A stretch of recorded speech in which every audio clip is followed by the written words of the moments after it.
So our final guest was invited to respond specifically to what the Teen Library requested. When we decided to have a virtual Comic-Con, the Teen Library Council requested videos on how to create cosplay costumes. I have to thank Lark for their awesome video. And when that request came out, I had a specific person I thought of. I have a friend, believe it or not. I have a friend. I know her from the community. And then a couple of years ago, here at Washington County Free Library Comic-Con, I saw Josie from Josie and the Pussycats. Lo and behold, it was my friend, Judith A. Brown. And then the year later, she came as a zombie prom queen. So I've talked to her. She loves cosplaying. She has a great story. I know she's super smart. I know she's super creative. And I knew she was the perfect person to ask to come talk to all of us about how to create cosplay costumes. Judith, let's go. Okay. So I'm rolling now, right, Ann? Yes, you are rolling. Okay. So she gave me a great introduction. This is a great day of first for me. First panel, first anime cosplay, which actually this shout out goes to Daniel TKD, who goes to cons and performs, because we were to be at New Jersey GamerCon and do an anime cosplay together.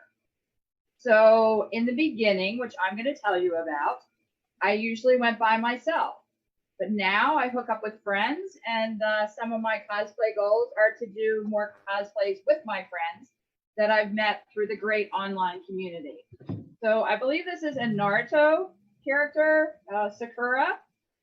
Talk about how I get ideas for characters. I'm a bit of an overachiever. So I've been doing this about 4.5 years, and I have accumulated probably close to 30 characters. For me, it's fun to, one, have someone suggest or a character I really like. So from the beginning of developing my version of that character, from the shopping all the way till I get to a con and wear it, that is a whole process for me. And I'm going to tell you a little bit about it and hopefully give you some tips and tricks along the way. So the first thing I want to share is how I got into this thing. Now, I came with some skills. When I was growing up, I went to Camp Robin Hood for girls, and we would put on stage productions, and they had a huge room full of costumes. They had been open since 1926. Who knows how many shows they had done. And so some of the costuming tricks and how to do things that I'm going to show you to make your costume not as warm and things like that, I learned in that summer camp. I was on stage as a number of characters, the last one being Willy Wonka from Charlie and the Chocolate Factory. And that was probably my first time I learned about heat, because it was summertime. I had on my uncle's tuxedo shirt and a wool tuxedo, real wool tuxedo. I had 99 lines, and in dress rehearsal, I forgot all of them. And I learned a whole lot about heat. So the next night, fortunately, it wasn't as warm, but then I learned to do things like cut your sleeves out. And I'll show you some items that I've done that too. And I did get my lines down, except for a couple that I had really good actors with me who prompted me. And I felt pretty successful. So I also, when my kids were little, I made them Halloween costumes. My son was a dinosaur. We have now graduated from the little dinosaur to Jurassic Park. We have a Jurassic Park fan truck and some costumes to go with that I will show you. When my kids were in high school, I got involved with the drama club. So I had those prop skills and costuming skills, and they needed some parents to help out, because anyone knows those kinds of productions, the kids can't do it all by themselves. So while my daughter was in show choir, I got involved with the drama boosters, and all the time that they were in, I worked with a whole group of other adults to put on the shows. And they did Annie Get Your Gun, and basically the teacher would say, do you have these things at home? And we, the parents, would either make them or come up with them. So I got some skills hanging out with that really group of creative parents.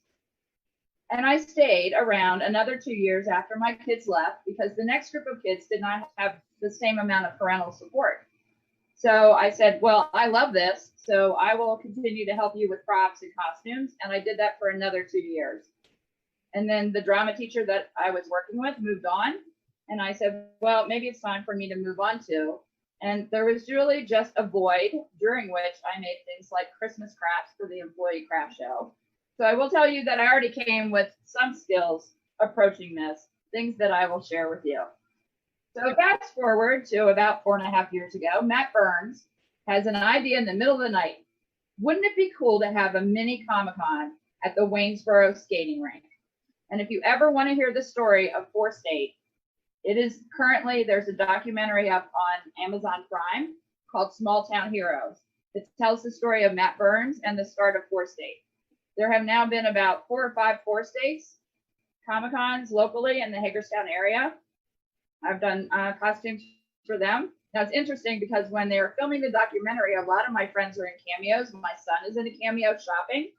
At that point in time, I would have hid from the camera. So at both those events, I'm not anywhere in any of that footage. I tell you, I have gotten much braver. If anything cosplay has done for me, it has boosted my confidence.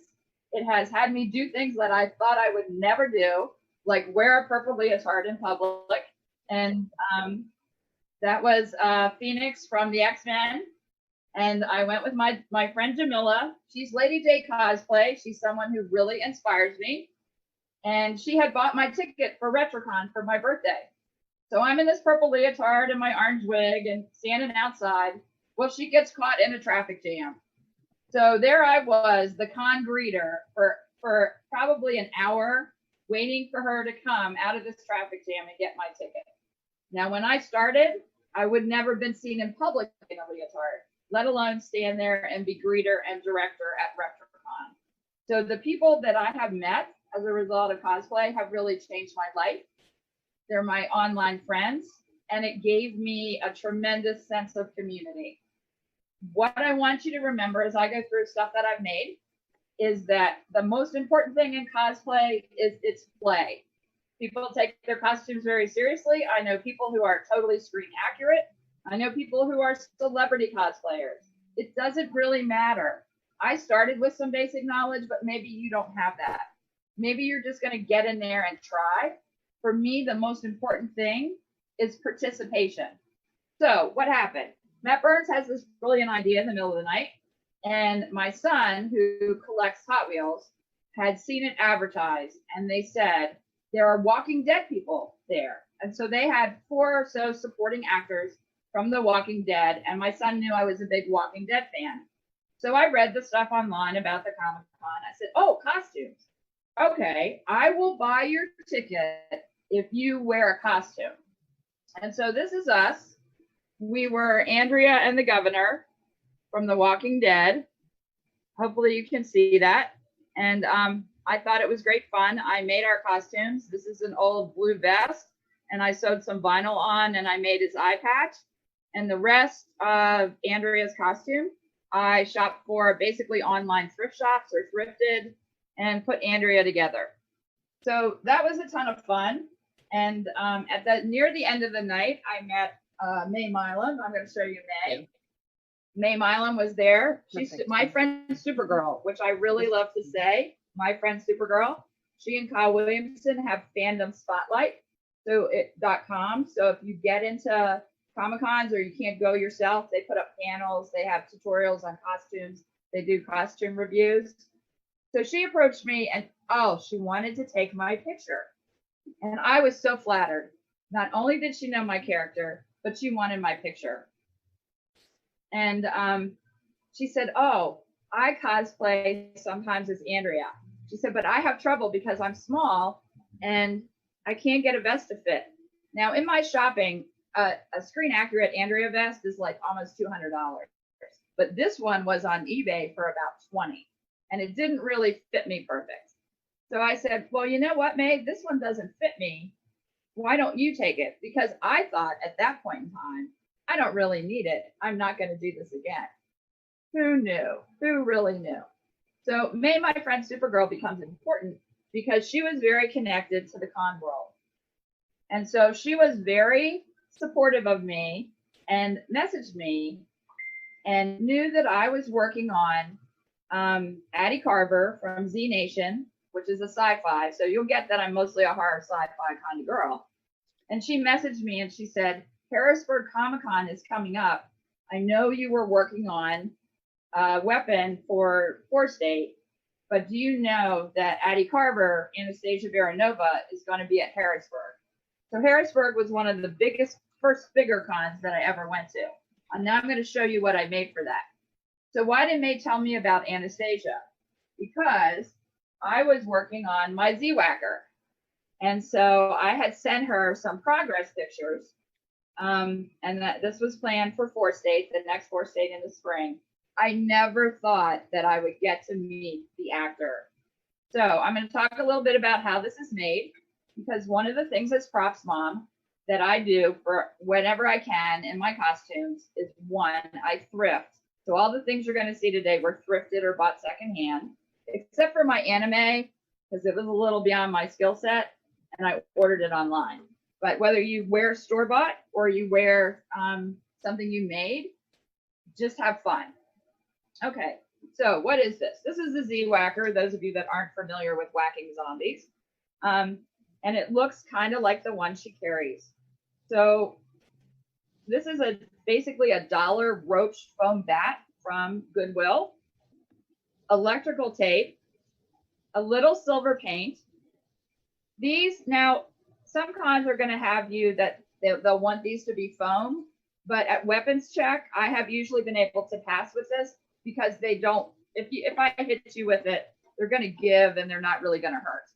So this is a water bottle like this that's just painted with acrylic paint.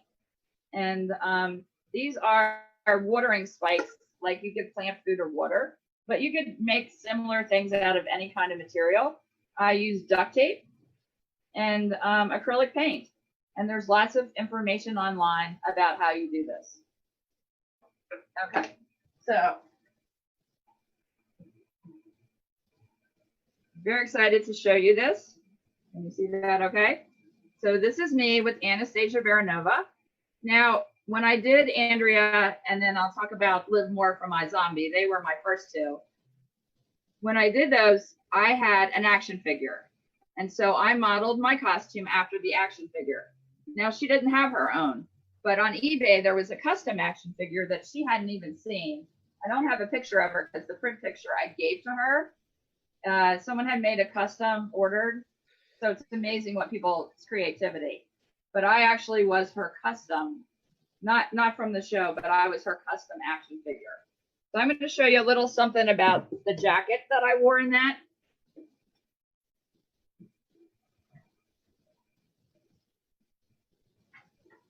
So I often think, I wish my props and costumes could talk, because I bought this jacket on eBay. It had been used in a production. How do I know that? Well, because one of my tips and tricks is, if something's too hot, cut the lining out. So when I got this, the lining had already been cut out. And the jacket that I use if I'm going to be Negan from The Walking Dead is also like that. And all I did, this came like this, someone had painted it. And all I did was put the patch on. And I was from Z Nation. So that was pretty exciting. Liv Moore from iZombie is one of my favorites. I've worn her several times. Let me just show you some things. Now, when I do Liv Moore, I have brains in a pan of oodles and noodles, which I didn't get my picture printed in time. So this, when I get this painted up, this will be my third brain. My first brain at State, there was a young man who was there. He was a little guy with his dad. And he kept saying, Daddy, I want to be a zombie. Daddy, I want to be a zombie. So we wiped the oodles and noodles off, and it fit his pointy little head. So my first brain got lost because I gave it away so he could be a zombie. My second one looked like this, but the paint all peeled off. So for you guys that are painting things, if you're using plastic, they do make material that will prime it, but I didn't prime any of my stuff, or sand. So a lot of the tutorials online will tell you to prime and sand and prime things. I usually don't have time for that. So what happened? Well, all the paint that was on this brain got peeled off to be skin for Zombie Prom Girl. And when you see my wig, the rest of the brain is actually part of my wig. So I have exposed brains. But what's really fun, like my Z-Whacker and my pan of brains, people love to take my props and take their own pictures with them. And I have always been very generous about that. Most things can be fixed or touched up. So to me, the big part of cosplay is that interaction you have with the other people. And that's perhaps what hurts most during COVID, is that we all can't be together having fun with all this stuff. So when I did Live More, I was her action figure, but this is actually my lab coat. And then I often put my own little touches.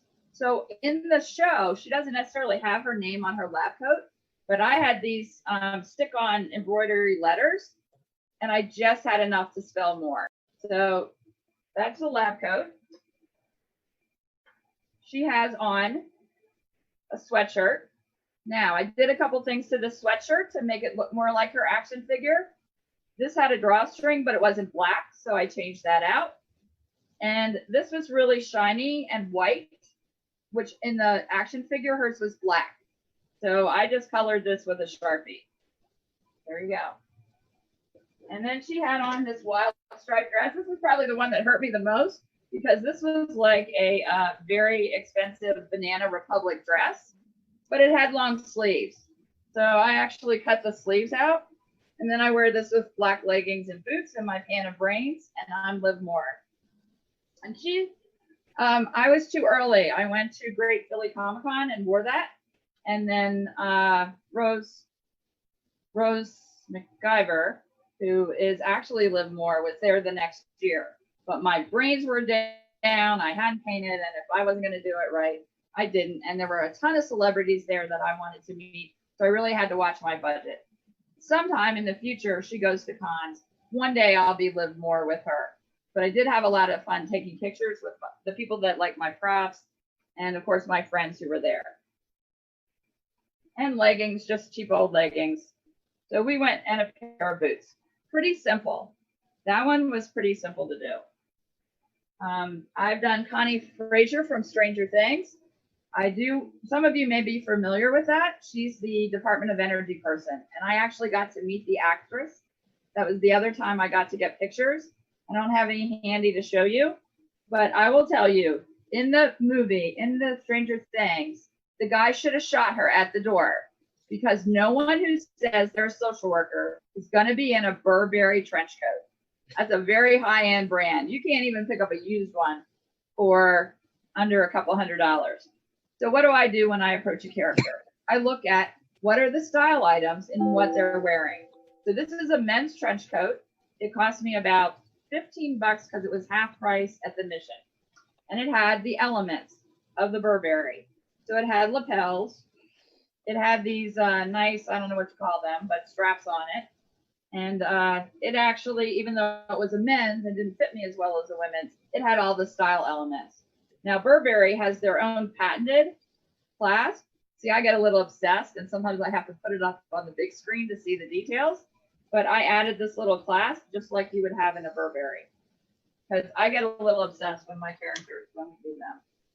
So that was a great opportunity to meet her. So I got to be, and then in the end, that if you guys have seen it, she bloodies up. So I actually have bloodied up Connie Frazier pictures too. And that was a lot of fun to do. Now, they make blood if you want to get all bloody. I just use acrylic paint. It comes off really easy. So you said a little bit about Zombie Prom Girl. There's me doing Thriller at the Hagerstown Suns. Hopefully you can see that. Zombie Prom Girl is one of my favorites. It got big points from my friends. So I'll just show it to you real quick. It was pretty easy. I had this dress. I found out you couldn't dry clean it. So it just kind of hung in my closet. So when I went to kind of do Zombie Prom Girl, it's basically acrylic paint. You can see the skin that it was actually layers of acrylic paint peeled off. And I have since made some entrails to fall out of her stomach, but they aren't on there right now, because this is definitely one of my favorites. I got a simple underskirt from eBay. I can actually wear this with other things. It's a little bloody, but you know, it will go under other garments. Now, when my daughter was in high school and my son, I made all their prom flowers. So this is actually my corsage for Zombie Prom Girl. Can you see that? And then this was already made for a black and white. And all I did was bloody it up, which is just simple acrylic paint. So this is the one that was pretty fun. I had an old wig. I think it had gone to a couple Halloween parties. We used to have big Halloween parties in our basement. And it's where my second Live More brain went. So if you look, if this is on, it actually looks like my brains are hanging out of my head. So that one's a lot of fun. So I do lots of characters, but I know some people. These are my friends, the Blues Brothers. Now, my friend, Mr. Blues, Jake, that's his character. And that may be your thing too. Maybe there's only one character that you want to be. You want to do it really well, and that's great. Or you could be a little obsessive like me and have 20. Or Alan, who's in the picture, who is Elwood. He does Elwood, and I've seen him do James Bond. And they convinced me, even though I said I will never cosplay an old lady, I want to be young and beautiful, they convinced me to be the nun from the Blues Brothers. Why? Because we were all going to meet Dan Aykroyd when he was at a signing. So that was worth me eating my words, which I will do many, many times in cosplay, and putting on that old lady nun outfit. So they're my friends. They're a lot of fun. Richard, some of you know, he usually vends at the library cons. He sells toys and collectibles. And so he's my buddy. So now I have gone several times to shows with him. And when I'm around, I help him sell. And I just went to his birthday party. Thank goodness, because I was dying to put on a costume. And it was pirate themed because he's a great big kid. And we had a wonderful time. So my cosplay story is just as much about my friendships as it is the costumes I make. Now, Josie. Yes, we want to make sure we get to Josie. Jeff Schultz is yes, Mr. Sands has been a vendor at the Comic-Con library. I helped him the last couple shows. So I went to Harrisburg Comic-Con and I met Jeff Schultz. This is Jeff at Baltimore. He's a longtime illustrator for the Archies, the comics. And I was dressed as Connie Frazier and we had a lovely conversation. And I said, well, you know, Jeff, I keep coming to these comic things. Maybe I should do a comic character. And we said Betty, Veronica, and then he said Josie. And I said, Josie, when I was a kid growing up, I watched Josie. So I like to use different parts. And I will tell you, like many cosplayers, you are down to the wire getting your costume done. I was late to that library Comic-Con to meet my friend Ashley because I was still hand sewing my costume. Because although using a sewing machine is probably a skill I would want to acquire, I'm still working on it. So here's me as Josie. My printer was running out of ink, but you get the idea. And that was taken at the library con. Now, the main component of my Josie costume is a thrifted travel bag that I cut apart and then sewed. So I'll show you. And hey, Judith, whenever you're ready, I do have a few questions from our viewers. Okay, so let me just run through Josie and then we'll see. So these are number 6 snaps. So this is all, you have to think about materials like recycling. So it's my skirt. You can put it on leggings, no leggings, whichever you want. But the coolest feature about this is the tail, and it's sewn and stuffed and filled with wire. So we're standing there waiting for the library costume contest to begin. And my friend Ashley says, let me fix your tail. I wish I had a picture because she didn't realize it's made to travel in and it snaps on and off. So when she went to fix it, it came off in her hands, and she totally thought she had broke my costume. It was a riot. So the last piece of that, made from the travel bag, which you can make them any way you want. And this I found out from an online tutorial, just a headband, and I made and stuffed the ears and glued them on. So go ahead if you have questions. Okay, so you mentioned weapon check. Can you say a few words about what a weapon check is? Okay, so cons are all about safety. So if you have any weapon looking props, let's see some examples. So like this is Power Rangers. They're going to check it. This little tag, they're going to tag your weapon. That means that has passed whatever the con's safety rules are. Different cons have different rules. Some are more lenient. I think as time goes on, they'll get more restrictive. So for example, you might bring in a prop gun that's plastic, that doesn't fire, that doesn't have any moving parts. The same with bows. They're going to want your bow unstrung. They're going to want your arrows not to have tips or soft tips. Basically, they don't want anybody hurt with a weapon. So if you have anything resembling a weapon, they'll also do bag checks. And some cons will tag your bag after a bag safety check. So it's just really about safety. Almost all of them ban any type of airsoft weapon, even if they're modified. So Nerf is probably the most common types of weapons that you'll see. People sand them down, paint them to a whole variety of things. I made one weapons build. It would pass because it's just goofy. But if we have time, we'll show you. Another question.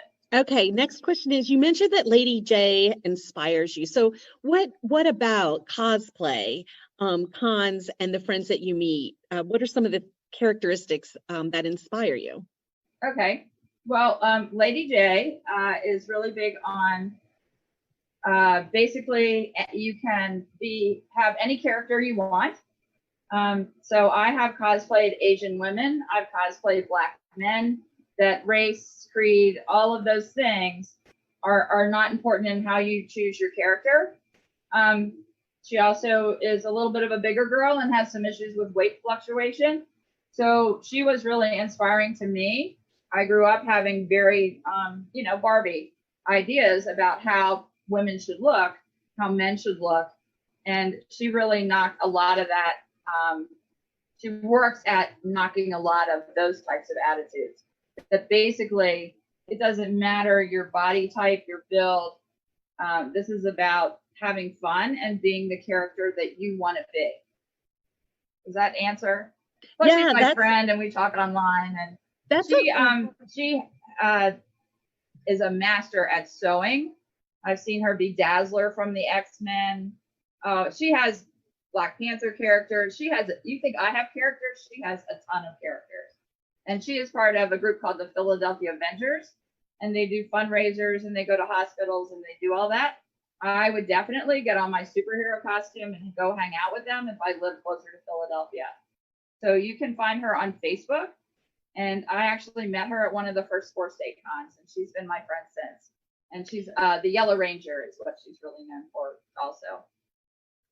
I thought that was a great answer. I was inspired. Okay, so this is the last question. Okay.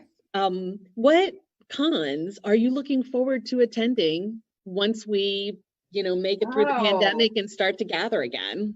Well, obviously 4 state, because that's March 2021, right? March 2021. March 2021. I'm hoping that it all settles down. Mm-hmm. I have been to Great Philly a couple times. Baltimore, we usually go on Friday. My son and I go. I don't usually dress. That's really about the comics and talking to the artists and having a great time with them. And I have tickets. I'm hopefully it will be off lockdown for a show in New Jersey called Evil Expo. I'm hoping to have a new character for that one. And we'll see. That would be a Batman villain. That is a villain con primarily, but it is open to all fandoms. So, yeah, and then I have a buddy, Kenneth Herbert. He's fun. He almost always is some version of Deadpool. He's been Oh, I can't think, but hopefully we'll get somewhere. We actually found we had other interests. We were really hoping for a Fozzy concert in August, but not think it's going to happen. And I just one day at a time till this stuff goes away.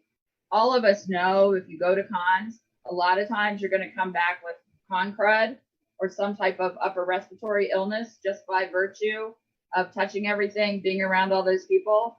So it is not hard to understand why we can't do it. If COVID got out in a group like that, it would be devastating. So be healthy, be happy. For me, it's probably time to make some improvements to some costumes that I have, and of course, work on new characters. And I know you had told me that once you start collecting props, that you find that some of the props are interchangeable. And I thought that was really great advice to know as well. Okay, so here's an example. This is a skirt. It's your basic black skirt. So one day I will be Mrs. Harker from League of Extraordinary Gentlemen, which is one of my favorite. I have all the parts. I just haven't had an opportunity. This is an underskirt I wore with Anne Renwick, is a steampunk novelist. I did her character from The Golden Spider, and I wore this under the dress that I wore to put some lace in. Here's a little tip if something doesn't quite fit. Just cut it and sew some elastic in. But when you put both of these together with a corset and some extra props, you got a pirate. So the other thing that I had a lot of parts for, Charlie Con out at 2nd and Charles, they did a mini horror con for Halloween. And I was Virginia from The Walking Dead. I already had most of the parts. I think I bought a blue jacket. Everything else was things that I own. Well, thank you. Thank you so very much. Our time is up, and it is time for me to kind of wrap things up. So, Sneaks the cat. This is our summer reading club mascot. Was inspired by Judith's talk, and now he is ready to cosplay as Superman. And Sneak says, your library is here for you. Curbside pickup. Give us a call. We'll open up as safely as we can as the weeks go by. I want to remind everyone that you can view the this on our Facebook page throughout the weekend, and I hope you will revisit and listen to many of the broadcasts. You can also go to the Comic-Con website and play games, look at art, visit our vendors, just enjoy it all weekend long. I have to say a special thank you to the Herald Mail, who did some wonderful news reporting for us this week. Thanking Jeff, Sarah, Amy, AJ, Sophie, Kat, Adrian, LARP, Judith. And from Abigail, Jay, and I, your Starfleet team, who hosted this event for you, live long and prosper.